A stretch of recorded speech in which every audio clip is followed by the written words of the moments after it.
அத்தாலியாள் என்னும் யூதா ராணியால் கொல்லப்பட வேண்டிய அகசியா ராஜாவின் மகனாகிய யோவாசை குழந்தை பருவம் முதல் 7 வயது வரையிலும் காப்பாற்றி பாதுகாத்து ஒளித்து வைத்து யோய்தா என்கிற ஆசாரியன் வழி நடத்தினார்.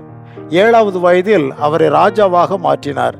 2 நாளாகமம் 24:2 அந்த யோவாஸ் யோய்தாவுடைய நாளெல்லாம் கர்த்தரின் பார்வைக்கு செம்மையானது செய்யும்படியாக அவர் வழி நடத்தப்பட்டார். ஆனால் யோய்தாவின் மரணத்திற்கு பின்பு அவருடைய மகனாகிய சகரியா கர்த்தருடைய வார்த்தைகளை பேசினது நிமித்தம் அவரை அரவணைத்துக் கொள்வதை விட்டுவிட்டு கல்லெறிந்து கொல்லப்படும்படியாக அங்கே அவர் செய்துவிட்டார். லூக்கா 11:50 ஆண்டவரும் அவரை இரத்த சாட்சி என்று சகரியாவை குறித்து சொல்லுகின்றார். இப்படி அவர் நன்றி அறிதலை விட்டுவிட்டதினால் ராஜாக்களின் கல்லறையில் அடக்கம் பண்ணப்படாமல் அந்த ராஜாவாகிய யோவாஸ் அவன் புறம்பே தள்ளப்பட்டான்.